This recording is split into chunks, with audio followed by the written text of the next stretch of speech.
Good morning, everyone. Welcome to Higher Movement Mastermind. I'm Shira Lotzar, happy to be your host today, joined by my colleague, Vern Schellinger. We are, as always, delighted to help you with your job search questions. So, you have a question. Yes, two. One is, and this is a minor one. When most places you apply online where you upload your resume, upload your cover letter, but they also, I've seen now a few where they also provide a little text box that says, would you like to say anything else or something? It's like a box that gives you an opportunity to say something. It's a little box. I don't know how big, how much text. And typically I've just ignored it because there isn't much to say because my cover letter resume says it. So what is that little box for? And you found this on, like, it's when you're applying to the job through somebody's website. Yes. So it's basically part of the applicant tracking system, and they're giving you another opportunity to say something, is what it sounds like. Right. Yeah. And I remember in early days, I would write, they give you a range of salary, positions, let's say. And so I used that box one time to say, I was making X at my former company, so I'm requesting on the higher end. I don't know if they even look at it. So it's really interesting. I've never heard anybody talk about that. Vern, did you ever, at ABA, did you ever have anything like that? No, not that I can remember. No. Yeah. And okay. And as Inge is saying, what else would you say? Right. I mean, unless you just take it as a recap, Yeah. thinking that then maybe they won't read your cover letter, and so you just maybe do a little synopsis. I just never heard anybody mention that was a thing. Yeah. Well, and the title typically is a note to hiring manager or something similar. And all I ever do is cut and paste kind of the summary and slam it in there and give it to them and duplicate. That's all I. But it is the summary on your resume, or the summary, or a summary of your cover letter. Generally, it depends if it's character limited. I might just take the first couple lines of the resume summary and just cut and paste and put it in. But it is just it's another duplicate request. That's all it is. Right. That's all it is. Yeah. So then the other question is, and this is the first time I've encountered this, I went to apply online. So same thing, like upload your resume, upload your cover letter. You answer like, if you're a veteran or, your race and all that stuff. And then they also had a section like upload, and this is a required, professional biography, professional bio. So then all of a sudden I stopped because then now I have to write another piece about myself. Yeah. Again, so interesting. I haven't heard anybody. Yeah, and that was required. Yes, it was required, and I could see a benefit of it. It's just another document to kind of sell yourself, maybe a different perspective. That couldn't be said in the cover letter. Maybe a little. But I've researched. They're asking for this, and like these two things, I'm like, I haven't heard of this. You're giving me a stumper today. I'm Googling professional bio, and there's of course different. There's a million of them. Sure. Yeah. So, for sure. Yeah, and like at the end of the day, it's not a bad idea to have a bio. Most people don't need them, right? But yeah, I mean, just to have it. There are so many different templates. They're not hard. I mean, it's really just a narrative of your background, just highlights of your resume, that kind of thing. So wow, that's a little different. Normally I have a quippy answer for you, but those two. And what position is this? It's for a director of business development, corporate relations, like a regular standard. Yeah. Okay. Thank you. Well, yeah, maybe want to just create a bio just to have it, But either way, I don't think that neither one of the things that you mentioned seem like make or breakers. Yeah. But again, as long as as long as we've always said, as long as you are customizing your resume for the job. Yeah. Very important. I know you know that, but I'm just saying for the purpose for everybody, especially Paula, because I know you're new with us. That is one of the things we talk about all the time. It is incredibly important. I mean, I cannot emphasize it enough. Like I have to put neon lights, stars, everything around it.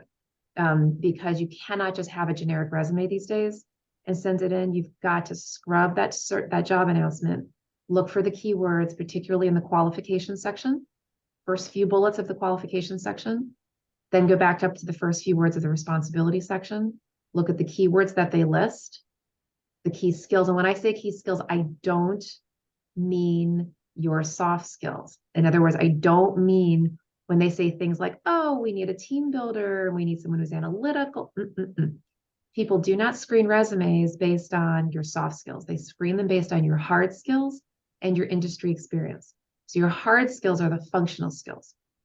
Things like financial analysis, board relations, customer service, project management, those kinds of things. That is what they're looking for. So they want to know that you can do the job, right? That's the first level of screening on a resume. And hopefully, do you have industry experience? They'd love that, right? And so, those two things are going to be very important. So in your heading, if you have a heading in which I always recommend, at the top of your resume. So like would say, I forget, what do you say? Like, business, business development and operations leader or something like that, right? Right. But she's also in the nonprofit space. So, you could put nonprofit business development leader, right? So that she's exclusively going for positions, in the nonprofit sector. And if you're cross-sectoral, that's okay. But if you do happen to have that background, that industry background, it's got to be highlighted somewhere at the top so that people can actually see that you've got that experience. In fact, Ty, I do see your hand, but I do want to give a little, if it's okay, I want to do a little case study right now, a little hot off the press. I do this sometimes. So this is yesterday. Okay. So right now I'm doing a search. Some of you may know I'm not just a career coach, I'm also a recruiter. So I like to bring my live recruiter stories to the table, right? So I'm doing a search right now for a CEO for a local nonprofit. I'm about to launch the search. And right now I'm in what we call stakeholder interview time, okay? So for executive level searches, that's what we recruiters do. We talk to a lot of people about the role, board members and staff and all these people to understand the scope of the role so we can help figure out what the job announcement should be, the profile of the person, skills, blah, blah, blah.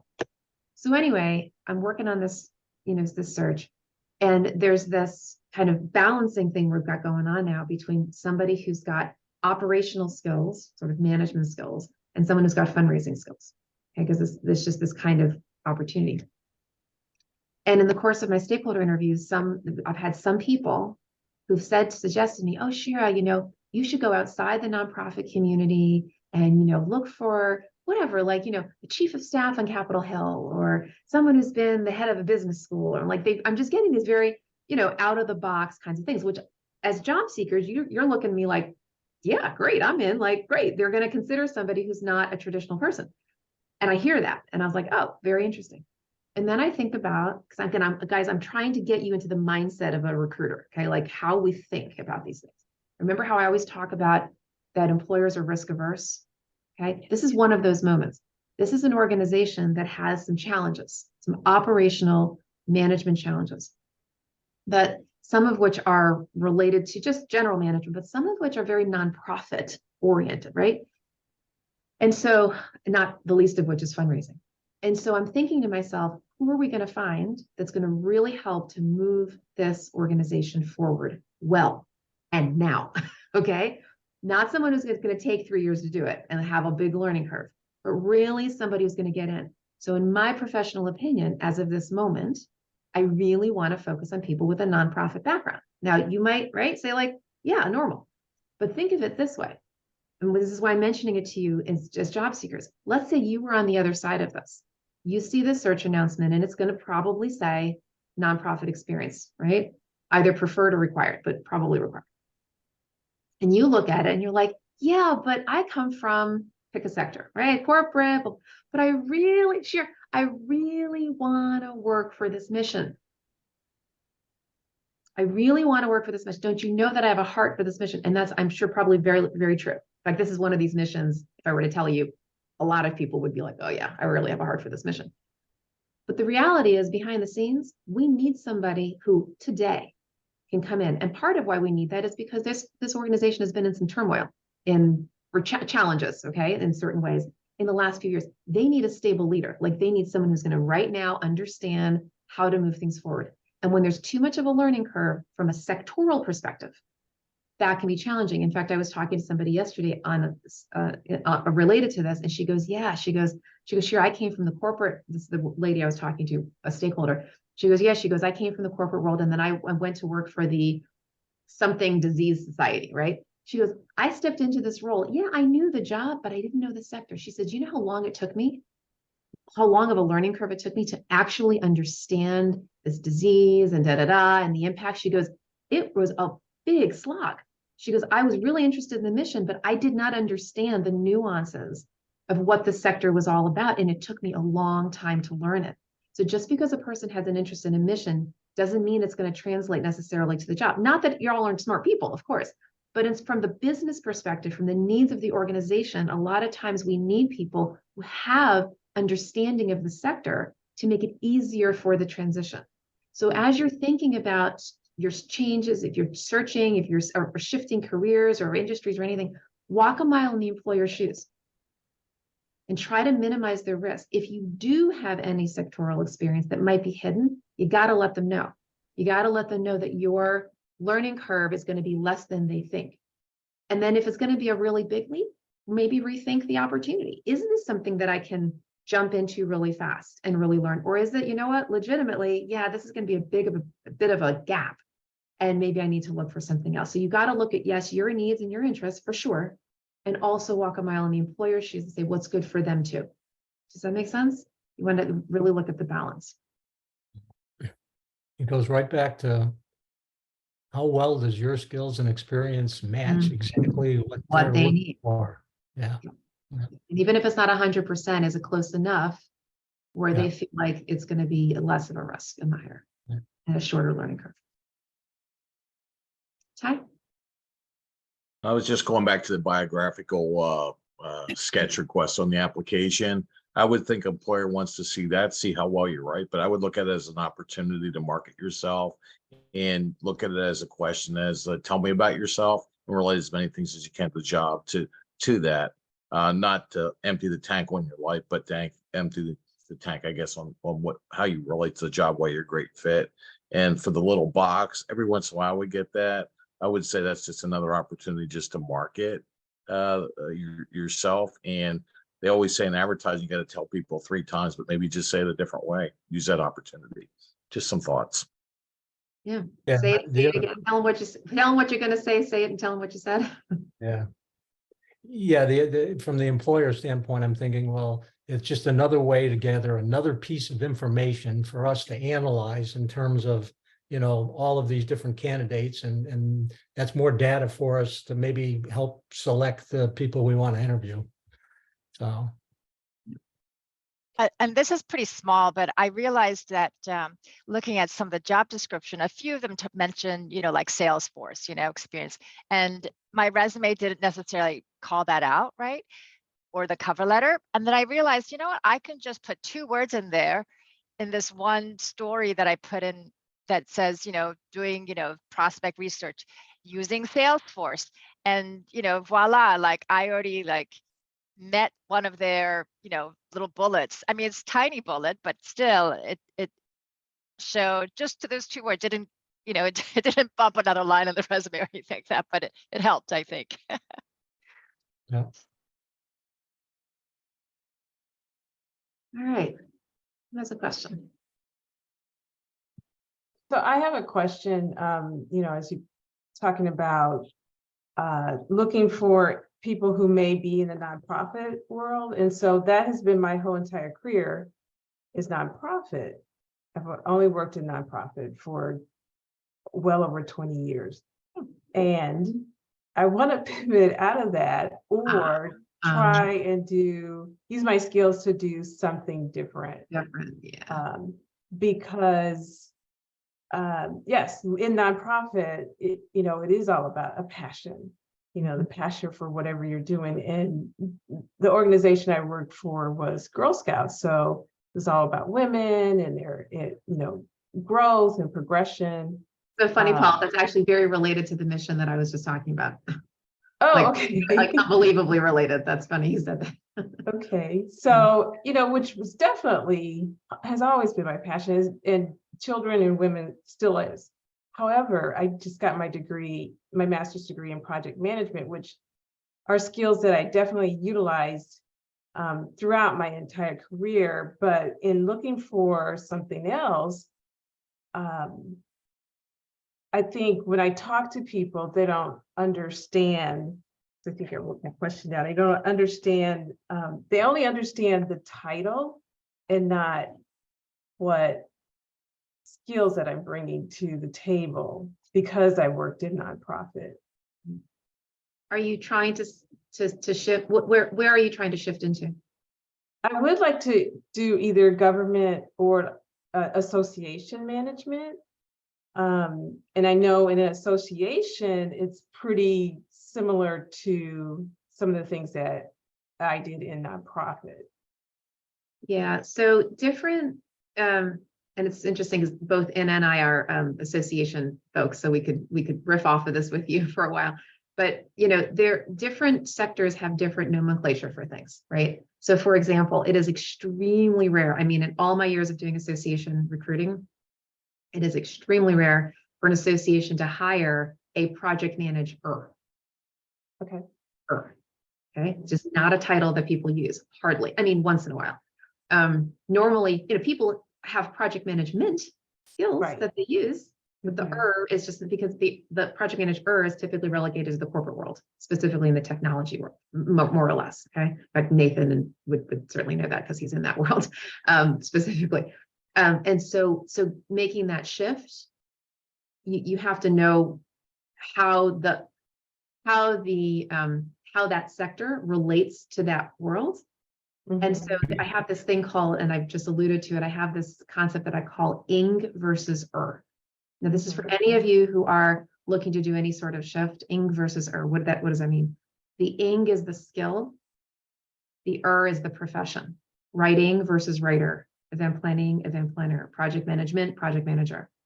So we all have ing skills that we've developed, right? All kinds of things that you'd sort of do. We all write, we all do whatever, But actually making that ing skill into a full-time job, the right, can be a thing. Now it can happen. And I've done it. I've actually helped some clients over the years do that. But when you do it, you have to, number one, know the sector that you're going into. Do they actually understand what that is? Okay. And number two, can you repurpose your skills in your resume to highlight that? So for example, years ago, I worked with an attorney who wanted to become a writer. How do you do that, right? So I found all the writing skills in his resume, because of course attorneys do a lot of writing, repurposed them, labeled all kinds of writing, right?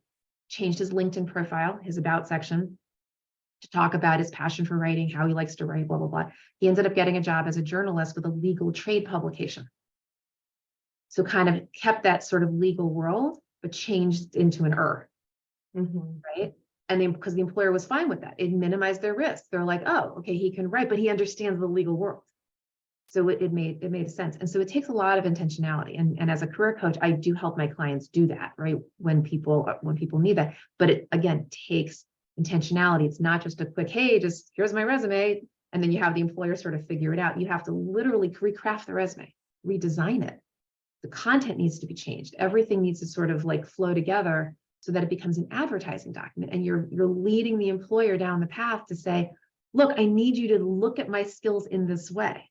But that also means, again, you need to know how they think, right? And so, like I said, in the association world, project manager is not really there. Government's different.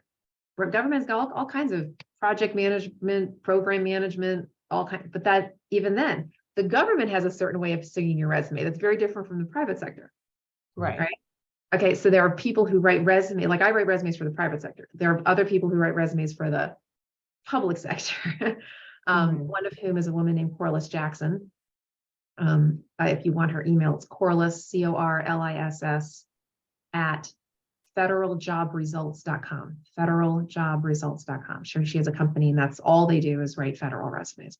So for anybody looking to federal, someone like her could be good. So I know that doesn't like, address your specific question, like, because we're not coaching exactly right now, but does that make sense in terms of how the world works? Right. So, which makes me feel like I feel stuck because I feel like I should only apply for jobs in nonprofit. So it depends. You could, it sounds to me like you could make a case for the government, because again, the government does have project manager roles. You would probably need to work with somebody like Corliss to translate those skills in their language, in the way they could hear. Again, that will take intentionality. So I would say of all what you've just shared, the government's probably your best bet. Associations may not offer you the kind of opportunity that you want, because they don't usually use that title, but I really do believe that the government does. We have some government type folk. I mean, Nathan, you've been the government. No, that's right. You did corporate. You were Cisco. That was corporate, correct? Corporate. Yeah. By support of the government. Yeah. Yeah. Paul, I was just going to say, Paul. Go ahead, Nathan. Sorry, Vern. Paula, take a look at the note that I sent you, and feel free to reach out. Okay. Yeah. Paula, I was going to say, what other interest or passions do you have? I mean, there's all kinds of associations. I mean, there's,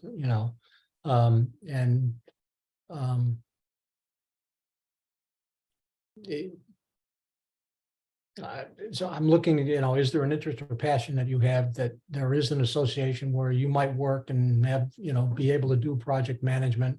I mean, the association I'm most familiar with is the American Bankers Association, because that was my last role. That's a larger association. That is an association with, $150 million budget, which is, for most of those associations, they'd love to have that kind of budget. In fact, it's even higher now. I know it is. But they have a really diverse portfolio of things that they do. Obviously, they're there to support the member banks, but they have a wide range of, like I said, a portfolio of all kinds of education and training, lots of programs, certification programs, all of which there is a project manager role in stuff that they do there. It's also, at least at the time I was there, I was pretty proud, at least time I was there, that women, I forgot the percentage, but it was a very high percentage of women in the organization. And there was pay equity at every level in the organization, except for the CEO suite, which was typically all white males, but that's the way it goes. But that was 10 years ago. So I know it's dramatically changed, but just something else for you to explore. Because as you say, you feel stuck. You've got to explore now. You've got to, talk to people about in your network about who you are and what you like, and maybe they'll come up with an idea or suggestion for you in terms of something to explore. And I know Ann just reached out in the chat and said she's willing to talk to you. I am too. If you want to have a quick informal chat about the association sector and what it's like. Vivian, I know you're part of that world as well, association world, right? Yeah, you're on mute. So, we're here, to help if you want to have some offline chats. Thank you. I appreciate that. Navigate that side of it, right? And maybe give you some suggestions on the other side. Okay. Now, when I talk to you, can I also talk with you about, because a lot of employers automatically look at your LinkedIn page and just how to link, I've been reading some stuff and they're talking about you need to change that every. Well, it's not really about changing it as much as it is about having because let's talk about LinkedIn for a second. Your LinkedIn profile, there are several key pieces to it. There's your headline, your about section, and your experience section. Your headline, your about section, and your experience section. Those are the three different areas that an employer is going to focus on. Actually, in this order: the headline, the experience section, then the about section. That's actually how a recruiter will scan down that page. The headline is going to have the most important keywords that define your brand. So I look at your brand, first of all, from the following perspective: what I call your lane versus your community. Your lane is what you do. Your community is who you do it for. So your lane is your profession, your community is the industry, mission, or sector. So when you're trying to shift your community, that's a very intentional kind of a thing. So first you have to know which community you're shifting to. That takes some thought, whether you work with a career coach like me or Vern or whomever, or somebody objective in your life, but figuring that out first is extremely important because again, the employer is risk averse. They want to know, who are you targeting? Now, if you don't have a community, some people are cross-sectoral, right? Can work for, like ties and customer service, right? You could work for all for-profit, nonprofit, right? It doesn't really matter. And that's okay. That's totally fine. But at least you have to have your lane, the what you do really, really defined, okay? The experience section is your resume. It's a cut and paste of your resume. And you want to have that as fleshed out as possible. You want to have accomplishment bullets, both in your resume as well as in the experience section, because oftentimes to these days when recruiters are looking for you, they're looking on LinkedIn, and guess what? They see your LinkedIn profile before they see your resume. Really? Like literally, they're screening your LinkedIn profile before your resume. That is your resume. So you don't just want to have a little paragraph in job descriptions in your experience section. Flesh them out. Have those accomplishment stories all throughout. Even though your resume itself is going to be customized in certain ways, you can still have key accomplishment stories, the same accomplishment stories you're going to have in your resume. Just make sure that they are listed out. Then the about section. The about section needs to be more than just a bio. That's not really what it's designed for. You want an about section that speaks to who you serve, how you serve, why you serve. It's really the answer to tell me about yourself. It's in first person. You shouldn't start out by saying, I have 25 years experience doing blah, blah, blah. I'm a team player. I have this industry experience. That's just a summary. And the summary it doesn't make sense because they can look at the experience section. They'll see what you've done. You want to use that real estate in the about section to really speak to your purpose, your passion, the problems you solve, who you want to solve. But again, you have to be intentional about that, right? Which means you have to know going in before you write that thing, what do you want to do? Now, that happens to be part of my business. I write resumes, I write LinkedIn profiles. That's why that's where my lens is right now. I'm just sharing that with you because I've done this so many times for people. I've recognized how important the pre-work is. You've got to really, really know what you want to do, who you want to do it for. Write that about section very, very intentionally. When you do, then when recruiters look at you, when your network looks at you, they can be like, oh, that's what Paula's up to. Great. Maybe she's career shifting. I've written those for people before. I don't know, Paula, when I was doing that LinkedIn training at JCA, did I show that profile of Steve Pohorilis, the regenerative medicine person? Does that sound familiar? I once helped a guy. He was a mortgage banker and he wanted to get into regenerative medicine. Like what? It's stem cell therapy. Okay. Like how do you do that? Well, as a mortgage banker, his lane was actually sales. What we decided to do is say, okay, can he go sell, AKA recruit patients for regenerative medicine medical practices? So he kept the lane, shifted the community. We created a whole LinkedIn profile that talked about his passion for regenerative medicine, what he wanted to do, blah, blah, blah. We came up with this whole plan. He went to a conference, in regenerative medicine and had connections. Anyway, he got a job. Now he didn't keep it because for other reasons, having nothing to do with this, but he got a job doing this work, like literally sold himself in this whole new position. Very, very intentional. But first we had to know what he wanted to do, figure out how he could translate his skills into that particular sector, right? And we worked through a process and it worked. Okay. That's why I keep using this word over and over, intentional, right? It's very thoughtful. So I just want to, encourage everybody, you can do it, but you've got to let people know that you're minimizing their risk. Okay. Thank you. Hey, you're welcome. Elizabeth? What constitutes an accomplishment story? Great question.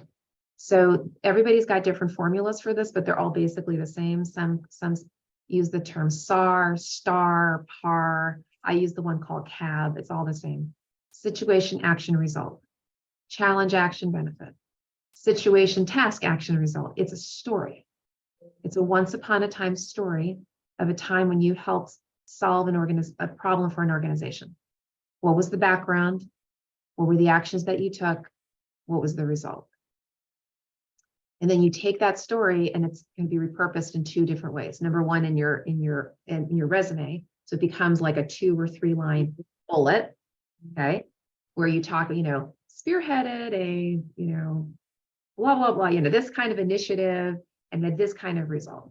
And then what I always recommend is that you stick a label in front of it, a competency label. So it might say business development in bold, period. And then in plain type, blah, blah, blah, spearheaded a new initiative and we raised $500,000 and that kind of thing, right? Or the label is customer service, or the label is board relations, or the label is project management, or right, whatever. So it's a story, but it's a real story. It's not a generic story. It's not to say, like, in general, I performed these skills. There's literally a point in time, 2 years ago.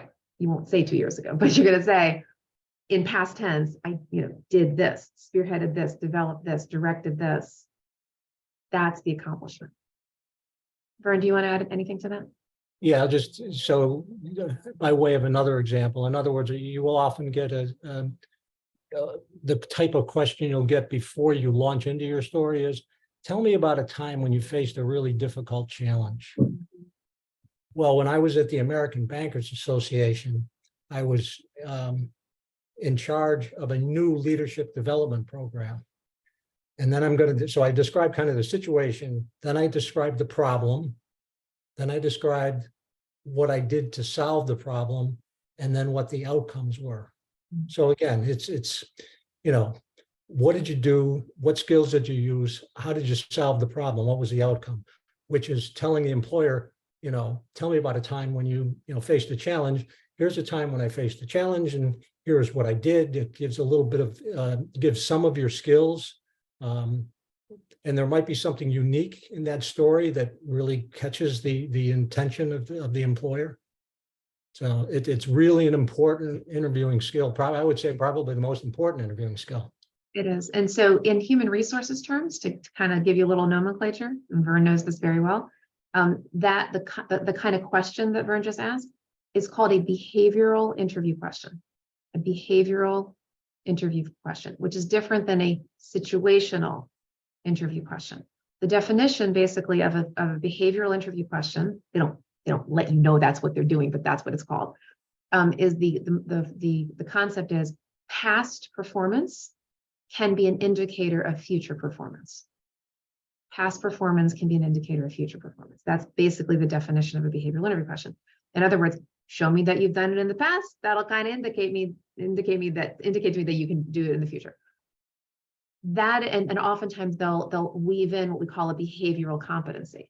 So it might say, describe a time when you used your critical thinking skills to solve a problem, blah, blah, blah. Or a time when and they'll fill in the blank. Listen, you were a team player, when you learned from your mistakes, when you influenced without authority, when there's 50,000, competencies there. And they're asking you for a time when you use this soft skill, this behavioral skill. Okay.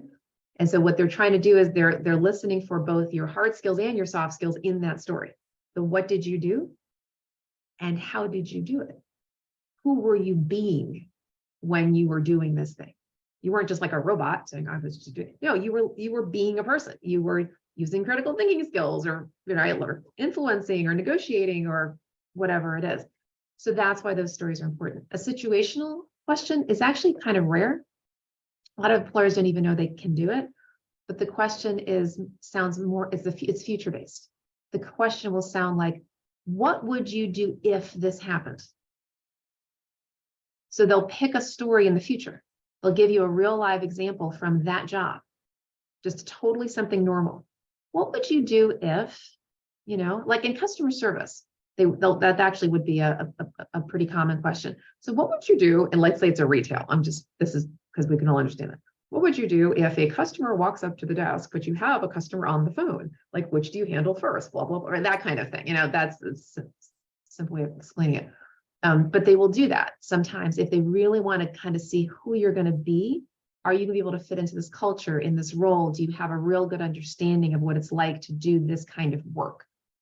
Again, it's rare, but sometimes people will do that. Thank you. Mhm.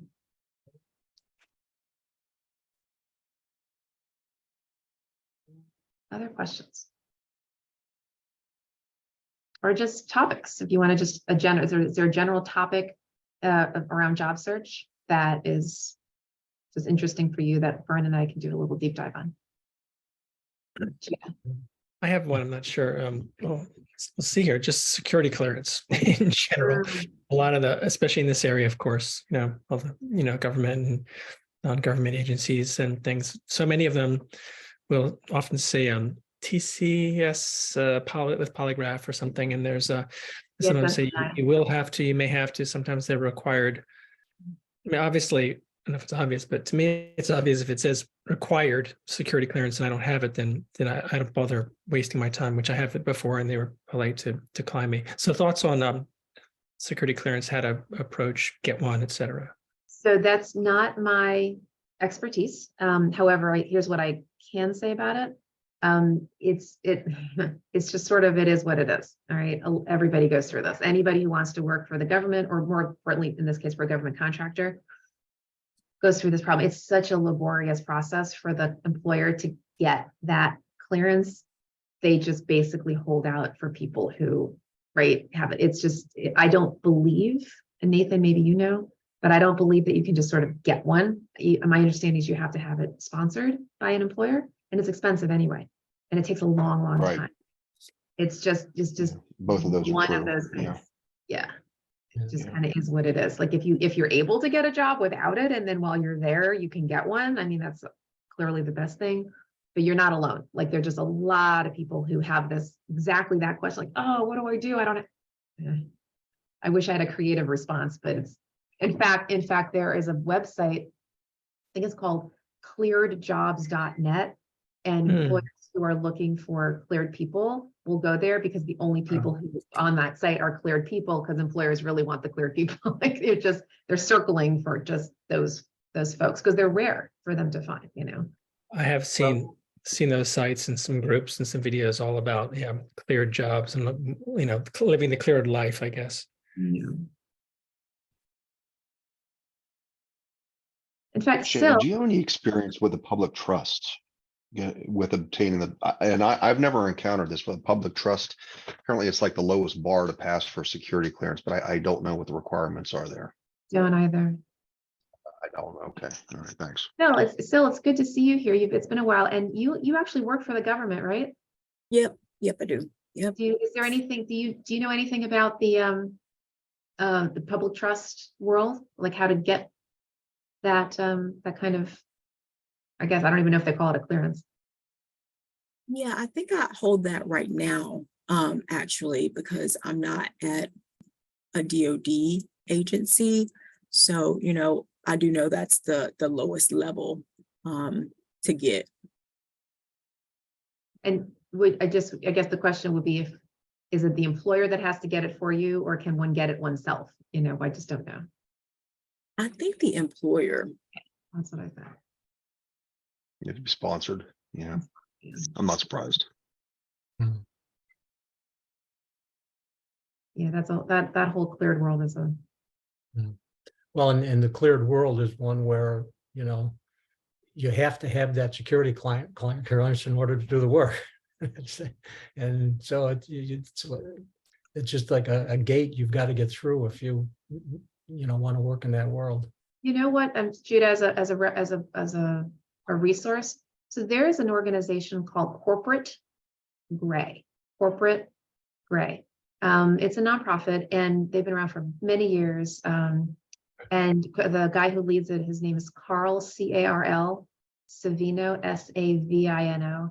Now, the main premise of the organization is to actually help veterans to get into the private sector. Like that's actually why they exist. However, as you might imagine, a lot of the times the veterans go into government contracting, right? They'll flip to the other side, meaning that corporate grade people understand that world very well. Okay. You may want to check them out. I know they have career fairs and such, and they were just sort of like in that space. So likely they're going to have more knowledge around that to help you. Awesome. Corporate Gray, Carl Savino. Carl Savino, yeah. He's the head of it, but I'm sure there's some, volunteers and stuff that can help you. Ty? I just wanted to share an experience. I went to an in-person job fair sponsored by Montgomery County in Maryland, and I was quite surprised. I visited some booths and gave some resumes out, and got a nice email from the one department saying we're hiring. It actually had a name on the email and said this position's open, how to go for it. They seem to be putting on a big push right now to hire people, because word has it, if they don't hire them, they're going to lose them in the department, the positions. And I see a lot of advertising, and also with the state of Maryland seems to be putting on a big push for hiring. So if anybody's is it specifically state of Maryland that's push hiring, or just Montgomery County in general? Montgomery County is the one that had the job fair, and the state of Maryland seems to also be doing another push. Seems to be a lot of advertising on the internet. Mm-hmm. At least that's my observation.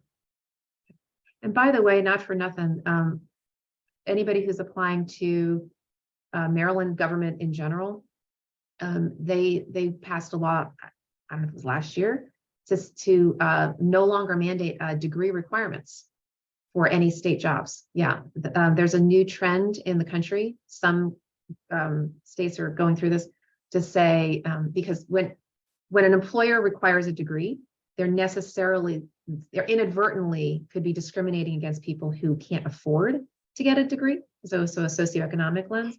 And so now from a DEI perspective, there are states now that are saying, hey, no more degree requirement. We want to be inclusive of everybody, which is very nice.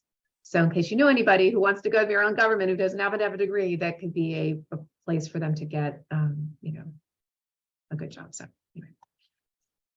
All right, other questions?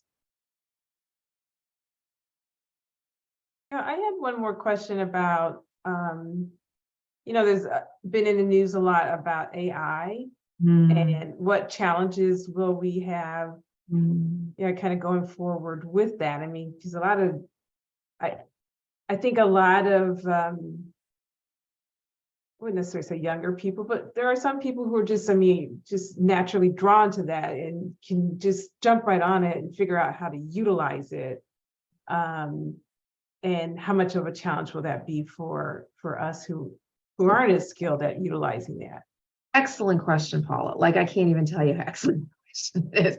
So look, obviously technology has been evolving for a long time, right? We all know that. And so just like, back 100 years ago, we all had to learn how to use email, and then we had to learn how to use social media, and we had to learn, right? Like this is the next iteration of that. And not only that, AI, particularly this thing that, has everybody heard of ChatGPT? Has anybody in this call not heard of it? I have not. I don't know what that is. Okay, sure. This is brand new. So just, if you Google it, you'll quickly find out about it. And it basically surfaced, anybody who knows more specifically, please correct me if I'm wrong, something like February, right? Like February, March, something like that. Like all of a sudden, this thing literally appeared and it's just taken over by storm. The bottom line is that, think of it like this. When you Google something, okay? So Google is using an algorithm. So, you type in a sentence and then it comes up with these answers. Well, ChatGPT takes that to a whole new level where you can kind of go to any one of these ChatGPT sites, ask it to do just about anything, write code, write a resume, plan my trip, plan my meal, cook my breakfast. I don't know, like you can just write a term paper. It'll say, write a term paper on American history or something. It'll just like do it. It's just unbelievable. My brother-in-law is a software engineer, and he was talking about how it writes code. He said literally he can use ChatGPT to take over the work of 20 people. It literally could do the work of 20 people when he asks it to do things. Goldman Sachs is saying that ChatGPT could be taking over 300 million jobs, okay, because of the power of this tool. So once it came out, it's now taken over by storm, and you can Google it, and there are people having webinars on it and talking about it in every profession of how it's going to impact people. So Paula, I'm answering it like the next level of your question, which is not just how to use it, but what is the impact. So to the extent that you can learn about AI and learn about things like ChatGPT, can be very, very helpful in not only understanding it, but understanding how it might impact your profession. Now, nobody really knows yet. I mean, this is so new. Like, think back to 2010 when social media started to come out and everybody was saying, what's a tweet? Literally in 2010, people were saying, what's a tweet, if you can remember that far back. And now, of course, right, where are we? So that's exactly where we are with ChatGPT. What is it? I'm just learning myself. Like, I haven't used it, but I'm listening. And so months from now, years from now, it's going to be normal. So what I really encourage you to just be thinking about, listening for, how is this going to impact my profession and or my industry? What can I do to learn it well enough to leverage it so that I can do my job better, so I can, be more productive, so I can whatever, marketers are using it, everybody's using it, or at least some people are starting to. So there's a lot of us late adopters that are a little nervous about it. But like anything else, Paula, to your point, we kind of have to keep up with the program. So I say that in particular, if you just want to look that up, see what it's all about, right? IBM announced that they will not hire positions where AI, that's interesting. IBM announced they will not hire positions where AI can perform the task, something like 8,000 plus jobs or positions. Okay, so already, employers, I guess, are taking stances on this, and it truly remains to be seen what happens. But Paula, again, to your point, we need to be aware of it. And when we hear about things like this, just stay up to date, just research and say, okay, how might this technology affect my job, right? My profession. You can't worry about everybody's profession, but just think about it for yourself. Maybe go to some webinars. There's all kinds of things going on right now, like all over LinkedIn.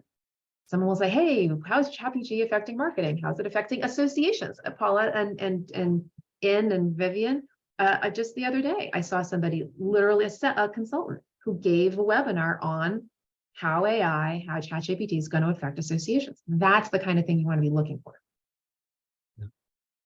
Yeah, I haven't actually used any of the AI yet, but I've read a lot of articles. I've talked to a lot of people.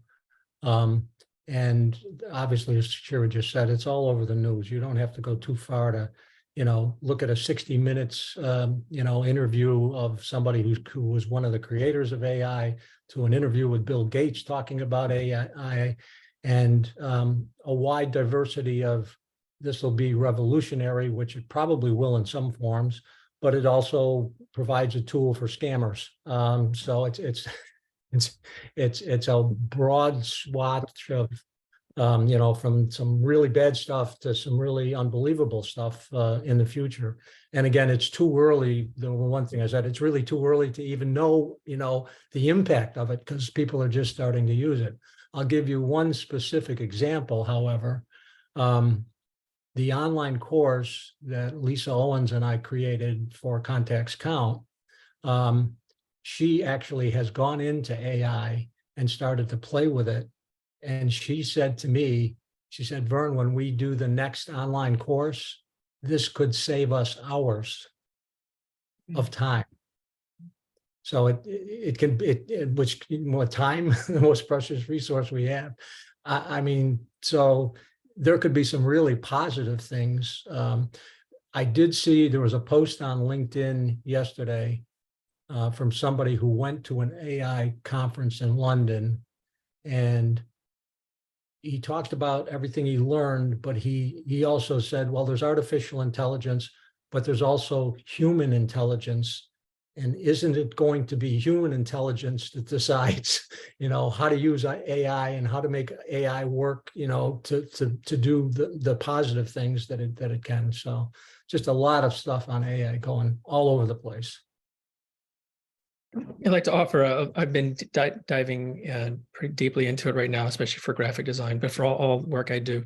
And it's really actually very exciting in a way, because I think it's not something we're going to have to, I think we should try and learn it. For me, it's like Google search. If you just typed in a word, you could find what you're looking for. But even, for years and years, you could be really good at actually doing advanced searching, and you could, so people have been sort of using the technology on the higher level. now it's very automated. And I think that you're no longer going to have to learn. I mean, we should learn how to use it, but it's going to be served up to us in huge ways. Google just made an announcement. Their entire search is now going to be AI supercharged. Apple has yet to, I think Apple's kind of behind, but Microsoft's already put all this into all their Office apps. So all these, Adobe is coming out with, in fact, they just partnered with, Adobe just partnered with Google, I believe, to, because they're trying to fight Microsoft and whoever else they're combined with. So all the companies are just going bonkers right now. And this stuff actually began with Google in 2013, if I understand correctly. They really sort of started this research, and everybody's been kind of jumping ahead of them now, but now Google has all in, so it's going to be stuff we don't have to worry about using so much, because the advantage for these people is they want you to use their AI tool, and they want it to be beneficial for you, and they want to make it easy for you to use. So it's just going to all be there for us to use. So I think that's a positive vibe on it. I think a lot of really smart people trying to, really make this to all our benefits, and they're looking at the jobs that are being lost, but they're looking at, okay, well, how can it then be used to employ people, or how can it be used to solve huge problems? So anyway, I think it's really optimistic, and I think it's super exciting. And I think it's going to be a great ride. Yeah, I mean, look, we've already been experiencing it. Look, I don't know if that any of you, but these days when I type in a Word document, oftentimes it'll autofill the rest of the sentence. I'll just say and it'll say, let me know. It'll just fill it out for me. That's AI, because So I just wanted to add a couple things. Number one, if you're using it, for instance, for helping you write your cover letters, it's wonderful because you put the information, it spits out a really nice format, and then you tweak it to really make sure that it's you, and you're not just putting something that is not irrelevant. So that's the first thing. It's really, I equate that as just as using spell check. We didn't have spell check before. We really needed to spell everything correctly, and now we have tools to do that. So in the same vein, you can really produce some really nice looking letters, etc., for your job search or basic documents. I did do I tried ChatGPT to do some of the research, or spit out some of the research that I normally do for clients, and it was so elementary that I was so pleased that I still have the sort of bespoke knowledge that clients still look for. So I'm like, you're going to take a while before you catch up to me. Yeah, that's exactly it. And also something, Vivian, you mentioned a minute ago about checking it over. That's very important. Just because it spits something out doesn't mean it's correct, because it's just aggregating things from other people's knowledge. Just like Wikipedia, like on, it's this advanced kind of Wikipedia thing. But that means that you could put something in and actually the information may not be correct. So you still have to your point, Vivian, about being, bespoke knowledge, your expertise still matters for you to look at it. Well, that's not correct. And then you change it, right? Because it's got to be accurate. Yeah. I heard a comment that said you need to treat it like it's a hyper intelligent or brilliant 8-year-old. Nothing more. It'll guide you, but you're still essentially dealing with a very, very, very intelligent child. That's a good way to look at it. Yeah. Put it in reference. Yeah. Cool. All right. Any other questions? Yes, I need links to events where I can network more. It seems that I knew everybody in my field, but now I'm expanding, and I guess I know how to work a room. Vern knows that I can work a room. I can connect, etc. But I'm just not attending the quantity I think I need to be attending. And I'm a bit at a loss. And so Vivian, as I recall, you're specifically looking in the association to continue in the association sector, right? that would be my inkling, because I mean, I already have so much knowledge of running an association, membership and all that sort of thing, nonprofits, and then certain areas of the world that I'm an expert on. But it just seems that I think I have a pretty decent profile. I think Vern has looked at it. I have a pretty decent resume. Didn't get too many criticisms on that either from Vern. I just feel like, what am I not doing? And it's been really frustrating. Well, And Vivian, I welcome any of the comments. Yeah.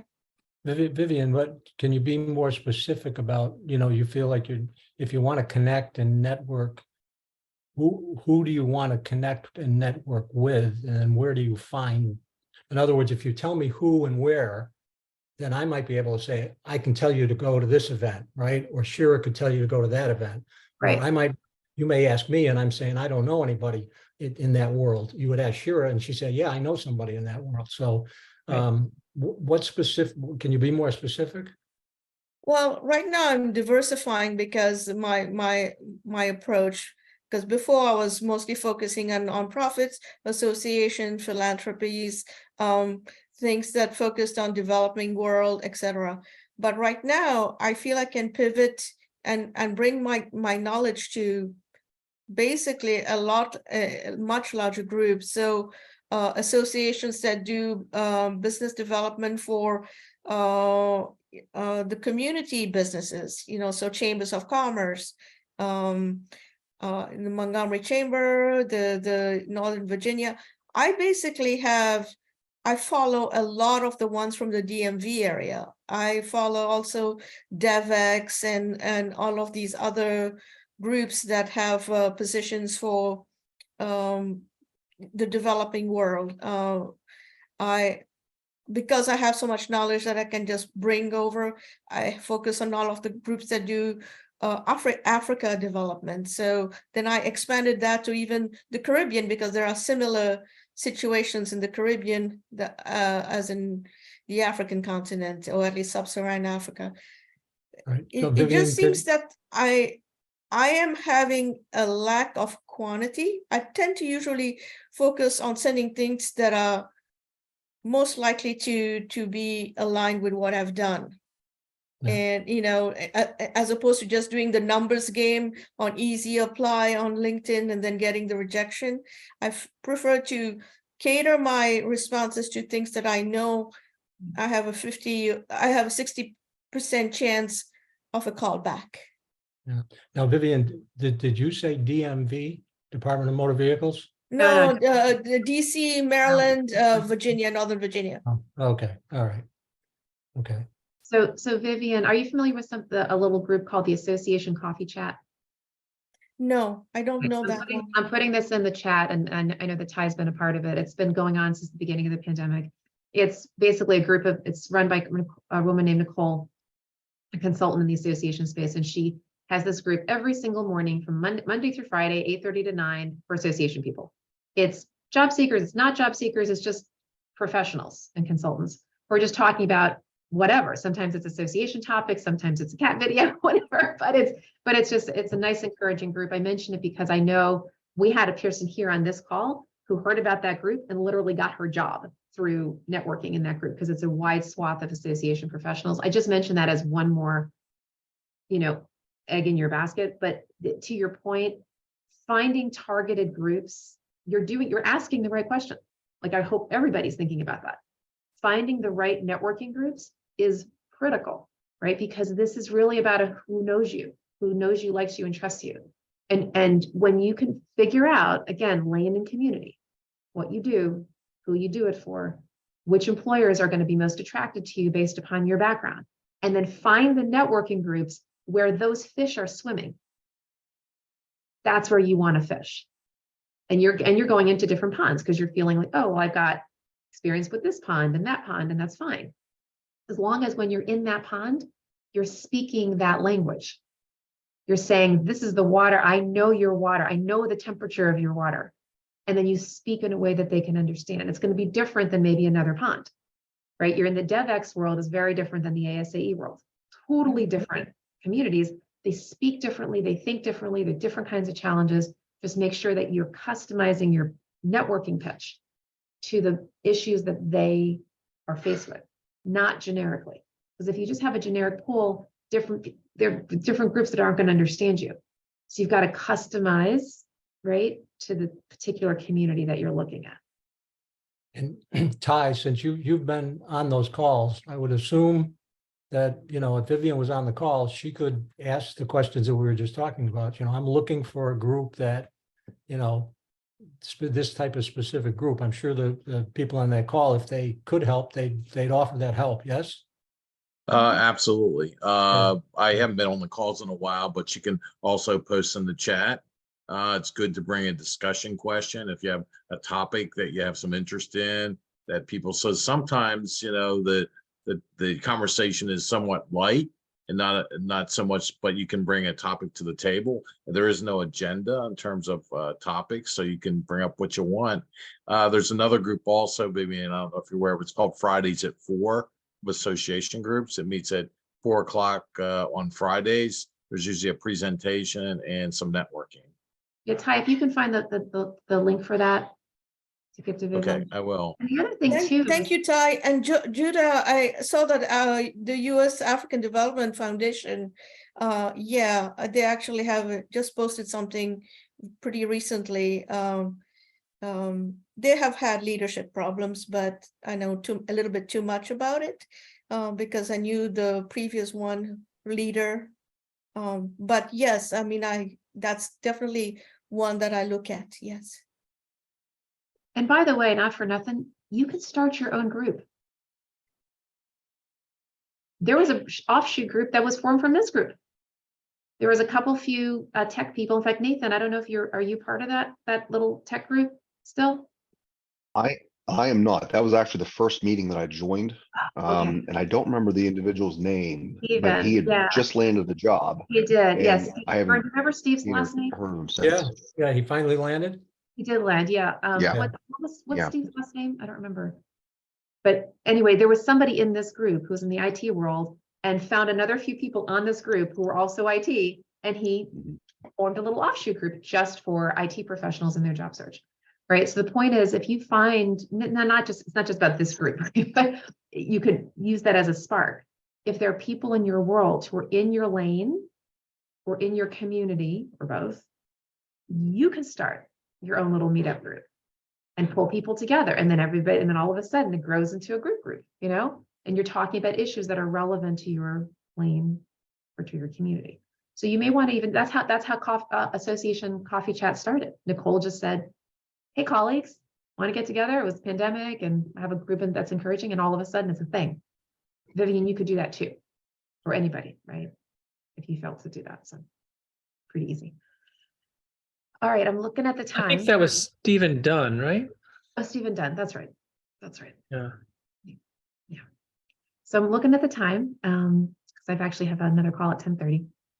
So we'll go ahead and wrap up for now. And for those of you who know, I'm gonna stop the. I'm gonna finish up the formal part of this call. But then for those of you who want to stay on for a prayer call with me, you're certainly welcome to do that. Okay. And so we'll look forward to seeing everybody next week. Next week. Have a blessed day.